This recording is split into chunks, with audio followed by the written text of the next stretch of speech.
In our last conversation, we talked about doing everything right. The meditation app, the journaling, the therapy appointment. You've even got that self-care Sunday routine down. Face masks, herbal tea, early bedtime. And yet, every now and then the anxiety comes back. You lie in bed at 2 a.m. wondering what you're doing wrong. Because the internet says you're doing everything, but you still feel like you're drowning. Well, you're not failing at self-care. Your environment is working against you. Let me tell you about Maya, a 21-year-old pre-med student who does everything right. Every morning, 10 minutes of gratitude journaling, affirmations, the works. She meditates using an app her therapist recommended, goes to the gym 4 times a week. Self-care Sunday is sacred, but every Monday the fog returns. The overwhelm, the sense that she's barely keeping her head up. She stares at her ceiling at night wondering, what am I doing wrong? She's not lazy. She's not broken. Her brain is fine. Her environment is the problem. And if you've ever felt this way, if you've ever thought, I'm doing all the things, why isn't it working? This video is for you. Because today we're not talking about bubble baths. We're not talking about meditation apps. We're talking about something deeper. The architecture of our conversation today is the science of designing your surroundings, so your nervous system doesn't have to fight just to function. Here's the truth most self-care content won't tell you. Self-care is reactive. It helps you recover after you're already drained.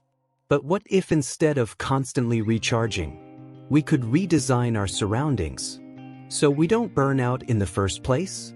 Mental resilience isn't just built internally. It's engineered externally. Your physical space, your digital landscape, your social atmosphere.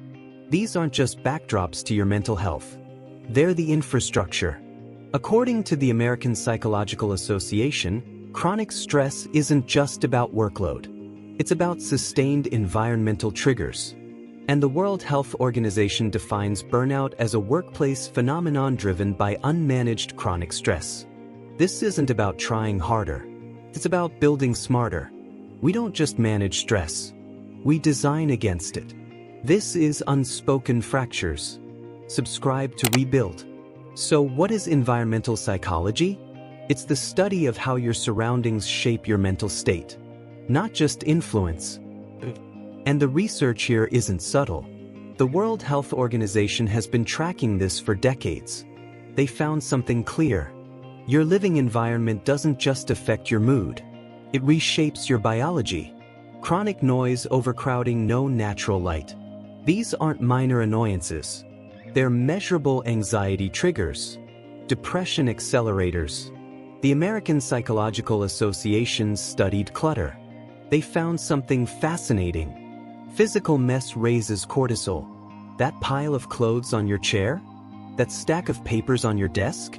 Your brain reads it as unfinished work, a threat that never resolves. So even when you're trying to relax, your stress hormone stays elevated. Studies on urban design show the same pattern. People in neighborhoods with no green space report higher rates of psychological distress. The UK's National Health Service looked at this. They now prescribe nature time. Actual prescriptions. 20 minutes in a park. For mental health treatment. This isn't hippie nonsense. This is biology. Here's the key insight. Your nervous system is always reading your environment. It didn't evolve to be conscious of every input. It evolved to scan constantly for signals of safety or threat. And it does this on autopilot, below your awareness. While you're thinking about other things, your nervous system is asking, am I safe right now? Think about it. A messy room? Your brain registers tasks incomplete, threat unresolved. Constant phone notifications? Your brain interprets urgent danger, respond now. A friend group where you can't be vulnerable? Your nervous system stays in chronic vigilance mode. Not safe. Guard up. None of this is your fault. You're not weak. You're not dramatic. You're not too sensitive. You're human. And humans are wired to respond to their surroundings. It's how we survived. The problem is, your brain doesn't know the difference between a notification ping and a predator in the bushes. Both trigger the same alarm. So if your environment is chaotic, your mind cannot be calm. Not sustainably, not long-term. And that's not a personal failure. That's architecture. Let's talk about redesign. Starting with the physical. Throughout history, humans understood this. Space shapes state of mind. Medieval monasteries weren't just buildings. They were designed for stillness. High ceilings to create spaciousness. Minimal decor to reduce distraction. Natural light flowing through narrow windows. Every element was intentional. Silence wasn't just practiced. It was architected. Steve Jobs kept his workspace minimalist. Not as an aesthetic choice. As a cognitive one. Fewer objects meant fewer decisions. Fewer distractions meant deeper focus. This isn't about perfection. This is about intentionality. Let's get specific. Lighting. Your brain's internal clock. The circadian rhythm that controls sleep, mood, and energy. It's regulated primarily by light exposure. The National Institutes of Health has studied this extensively. Bright light in the morning increases serotonin production, improves mood regulation. Dim warm light in the evening signals melatonin production, prepares your body for rest. But most of us do the opposite. We wake up in dim rooms, spend all day under artificial fluorescent lights, then scroll on blue light screens right before bed. We're giving our brains scrambled signals, telling it noon, at midnight. No wonder you can't sleep. Clutter. Princeton University did a fascinating study. Physical clutter competes for your attention. It reduces performance, increases stress. They call it cognitive load. The more your brain has to process visually, the less capacity it has for focus and emotional regulation. Think of it like this. Your brain is like a computer with limited RAM. Every object in your visual field takes up processing power. The messier your space, the less mental energy you have for everything else. Nature exposure. The World Health Organization published a report on this. Even 20 minutes in a natural setting, parks, gardens, and tree-lined streets, measurably lowers cortisol, improves mental clarity. You don't need to hike Everest. You just need green. Room zoning. Your brain learns through association. If you work, scroll, stress, and sleep in the same bed, your brain can't differentiate. It stays alert. Sleep suffers. The NHS recommends functional separation. Work zones, rest zones, social zones. Clear boundaries help your nervous system know what mode to enter. So how do you actually start? Let me give you 3 moves. Not overwhelming systems. Just 3 intentional shifts. The first is the reset one surface rule. Pick one surface in your space. Just one. Your desk may be your nightstand. A corner of your room. Keep it completely clear. This isn't about becoming minimalist. It's about creating an anchor. One place where your brain can exhale. Where the visual noise stops. You'll notice something within days. Your eyes will find that surface when you're overwhelmed. It becomes a signal. Calm exists here. The second move is the digital sunset. Set an alarm. 1 hour before bed. When it goes off, everything shifts. Screens go to warm light mode. Or better yet, they go away. You're not being extreme. You're helping your brain understand the day is ending. Blue light tells your brain it's noon. Even at midnight, you're giving your nervous system accurate information. The third is what I call the 5-minute environmental reset. The Centers for Disease Control and Prevention reports rising anxiety rates in youth and adults, and environmental stressors are a significant contributor. Before bed, take 5 minutes. Not to clean your whole room, just to remove the static. Put away 3 things. Dim the lights. Crack a window if you can. You're not tidying. You're signaling safety. You're telling your nervous system, you can rest now. These aren't rigid rules. They're experiments. Try one, see what shifts. Build from there. Now let's talk about the environment nobody warns you about. The one you carry in your pocket. According to the CDC and Pew Research, the average teenager spends over 7 hours per day on screens. Not including schoolwork. That's not entertainment. That's a full-time job. And here's what most people don't realize. Your digital environment is designed to keep you hooked. Not because you're weak-willed. Because billion-dollar companies engineered it that way. Every app you open is built around dopamine loops. If you scroll, you see something interesting. Your brain releases a hit of dopamine. Then it fades. So you scroll again, chasing the next hit. It's the same mechanism as a slot machine. Algorithms don't show you what's true or useful. They show you what keeps you engaged. And what keeps people engaged? Outrage, comparison, fear, envy. Picture this. It's 2 a.m. You're lying in bed scrolling. Everyone else seems to be thriving. Someone got into their dream school. Someone else is traveling Europe. Another friend just hit 10,000 followers. And you? You're exhausted, behind on assignments, wondering why you can't get your life together. But here's what you're not seeing. The edited reality. The 47 takes before that candid photo. The rejections before the acceptance. The money behind the travel. The bot followers. You're comparing your internal reality to everyone else's curated highlight reel. And your brain doesn't know the difference. Researchers call this comparison anxiety. The American Psychological Association found that excessive social media use links to higher rates of depression, loneliness, body image issues, particularly among adolescents and young adults. But here's the important part. You're not weak. You are overstimulated. Your brain wasn't designed to process the emotional lives of 500 people per day. It wasn't built to be interrupted every 3 minutes. It wasn't meant to exist in a state of constant artificial urgency. So what do? First, digital architecture audit.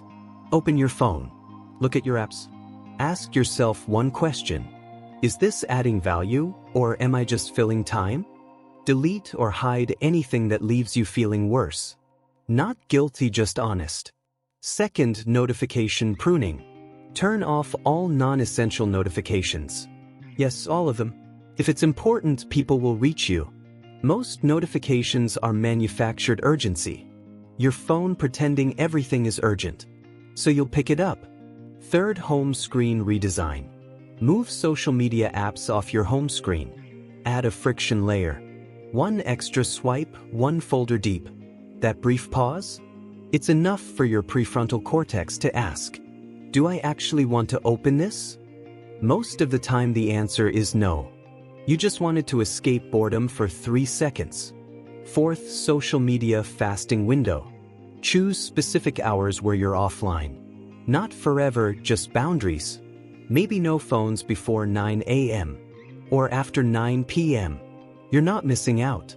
You're opting into presence. Fifth, content diet shift. Curate intentionally. Follow accounts that educate, inspire, or calm you. Unfollow anything that triggers comparison or shame. Your feed is your mental environment. Design it carefully. You wouldn't eat junk food for every meal and expect to feel physically healthy. The same applies digitally. This isn't about demonizing technology. It's about using it intentionally, instead of letting it use you. Let's talk about the hardest environment to redesign. The people around you. There's a concept in psychology called emotional contagion. Emotions spread between people like viruses. If you're constantly around someone who's anxious, stressed, or negative, your nervous system starts to mirror theirs. This isn't weakness. It's biology. We have mirror neurons, brain cells that fire both when we perform an action and when we observe someone else doing it. It's why yawns are contagious. Why babies cry when they hear other babies cry. Why you feel drained after being around certain people, even if nothing bad happened. Research from Stanford and the American Psychological Association shows this clearly. Chronic exposure to social stress, toxic relationships, emotionally unsafe environments, lack of authentic connection. These have the same physiological impact as physical stressors. Elevated cortisol disrupted sleep, weakened immune response. Let me paint you a picture. You're part of a high-achieving friend group. Everyone's grinding, hustling, competing. On the surface, it's motivating. But whenever someone struggles, it's joked about. Vulnerability is seen as weakness. You start hiding your bad days, pretending you're fine when you're not. Over time, you realize you don't feel safe. Not truly. You're performing. And performance is exhausting. That's not friendship. That's a stress environment. Here's what most people don't tell you. You're allowed to audit your social environment. You're allowed to ask, do I feel more like myself around these people? Can I be honest when I'm struggling? Do I leave interactions feeling energized or drained? Not every relationship needs to be deep, but your closest circle, the 5 people you spend the most time with, they shape your mental climate. So how do you navigate this? First, the 5 closest audits. List the 5 people you interact with most. For each, ask yourself, does this relationship feel reciprocally safe and energizing? If the answer is no, it doesn't mean they're bad people. It means the fit isn't right, and that's okay. Not everyone is meant to be in your inner circle. Second, boundary scripts. Practice saying things like, I need to step back from this conversation. I'm not in a space to hold this right now. I care about you, but I need to protect my energy. Boundaries aren't walls. They're doors. You get to choose who enters. Third, energy inventory exercise. At the end of each week, reflect. What social interactions left me feeling full? What drained me? Where do I need more space? This isn't about being selfish. It's about being sustainable. You can't pour from an empty cup, and you can't maintain mental wellness while hemorrhaging energy to relationships that don't reciprocate. Mental health isn't just individual. It's relational architecture. You can do all the therapy and self-care in the world, but if you're in a toxic social environment, you'll keep breaking. This isn't about cutting everyone off. It's about building a life where you don't have to recover from the people who are supposed to support you. All right, let's bring this together. Think of your mental wellness as a structure. And like any structure, it has layers. If one layer is unstable, the whole thing starts to crack. Here's a simple framework I want you to remember. The 3-layer environmental model. Layer 1, physical environment. This is your space. Lighting, clutter, sleep signals, nature, access, room zoning. This is the foundation. If your physical space is chaotic, everything else gets harder. Layer 2, digital environment. This is your input. Notifications, screen time, content, diet, comparison loops, algorithmic stress. This is your sensory filter. If it's polluted, your mental clarity suffers. Layer 3, social environment. This is your relational climate. Emotional safety, energy exchange, boundaries, authentic connection. This is your support system. If it's toxic or draining, resilience becomes impossible. Here's the key insight. Neglect in one layer destabilizes the others. You can have a peaceful room, but if you're scrolling outrage content for 3 hours, your nervous system stays activated. You can curate your digital life perfectly, but if your friend group is emotionally unsafe, you'll still be in survival mode. You can have great friends, but if your room is a cluttered, dimly lit chaos zone, your brain can't rest. All 3 layers matter. So here's a simple weekly check-in you can do. Environmental wellness audit. Physical. Did I reset one surface daily? Did I get natural light exposure? Is my sleep space separate from work stress zones? Digital. Did I have phone-free hours? Did I curate my content intentionally? Did I notice when I was scrolling mindlessly? Social. Did I feel safe being myself this week? Did I set a boundary when I needed to? Did I spend time with people who energize me? No guilt, no perfection. Just awareness. Because awareness is the first step. to intentional design. If you're a teenager or young adult watching this, I need you to hear something. Your brain is still developing. The prefrontal cortex, the part responsible for decision-making, emotional regulation, impulse control. It doesn't fully mature until your mid-20s. That's not a weakness. That's biology. But here's what makes this stage so critical. You're in the window of maximum neuroplasticity. Your brain is incredibly adaptable right now, more than it will ever be again. The habits you build, the environments you create, the patterns you practice, they're shaping the architecture of your future nervous system. The CDC reports that 1 in 5 adolescents experience a mental health disorder each year. Anxiety and depression rates among young people have been climbing for the past decade. But here's what doesn't get talked about enough. A huge part of that increase isn't because young people are weaker than previous generations. It's because the environment has changed. You're the first generation to grow up entirely online. The first to navigate a world of constant connectivity, infinite comparison, algorithmic manipulation, 24 hours a day, 7 days a week information overload. You're not failing to adapt. The environment is failing you.